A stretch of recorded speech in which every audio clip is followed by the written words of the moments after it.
I started working at the NYPD when I was 24.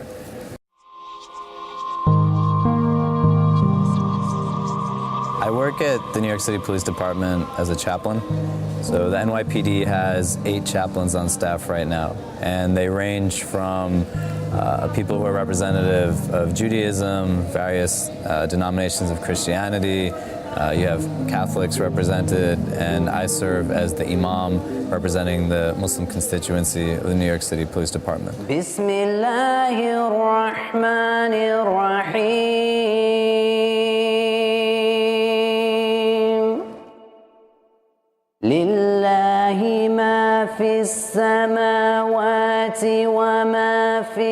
All in all, I would say a lot of what my work in specific here deals with is really helping to further develop what it means to be a Muslim in an American context. The NYPD is, really known all over the world.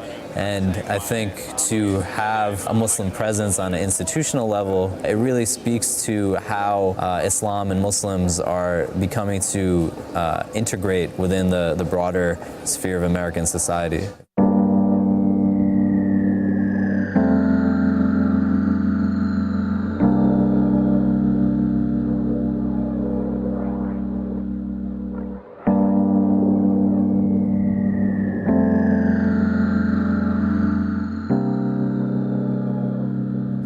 I started working at the NYPD when I was 24, and when I took on the position, I was the second person appointed to be in this position. Most of the people who are working in this field are twice or thrice my age. He's of our age group, so it's like you can relate to him, the way he speaks, and he puts everything down in layman terms. So especially for somebody that's wasn't Muslim, to learn about Islam, and I learned so much from him and still do. We by no means only cater to the needs of people who be primarily affiliated with our specific faith-based backgrounds. So for us as 8 chaplains, we actually are supposed to engage the entire 53,000 population of this department.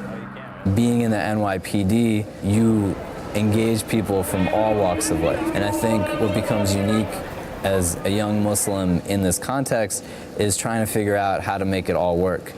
There's a lot of Muslim officers in the department, and we're at a point right now where we're really trying to set up and institutionalize, really engage and set up a lot of different policies, but you just haven't had a Muslim presence. So when you look at institutions that were set up hundreds of years ago and there was no Muslim population, they weren't thinking, what do we do for a woman who wants to cover her head or a guy who wants to grow his beard? Look at you precious darlings have to cover yourselves up when Jesus called you to be free. Jesus set you free. There is freedom. There is freedom in America. When I walk down the street, in my uniform or I'm talking to people, that image is being distorted by the local media and international media. I've had people actually ask me, what department do you actually work for? I'll say I work for the New York City Police Department. We have to work hard to remove that image, improve that image.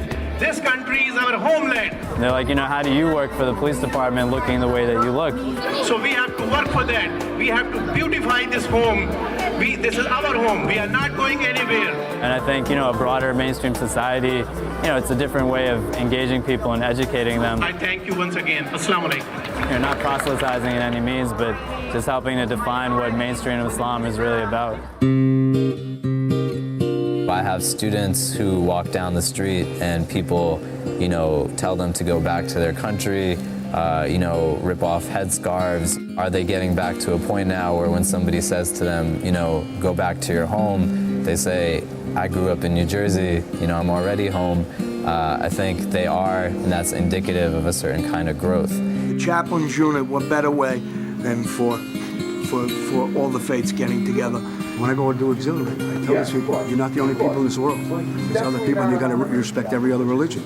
Because it's like when you call a cop, you're not going to ask him what he is. He's there to save you. And I think the next step or the next phase in that is getting to a point where, that person isn't going to actually be saying that kind of thing because the Muslim who is living in his community has been proactive enough to go out and educate that individual about what really the mainstream values are of the religion of Islam, but just merely saying, this is who I am and this is what I'm about, and this is why it's good for me, but also this is why it's a benefit to you.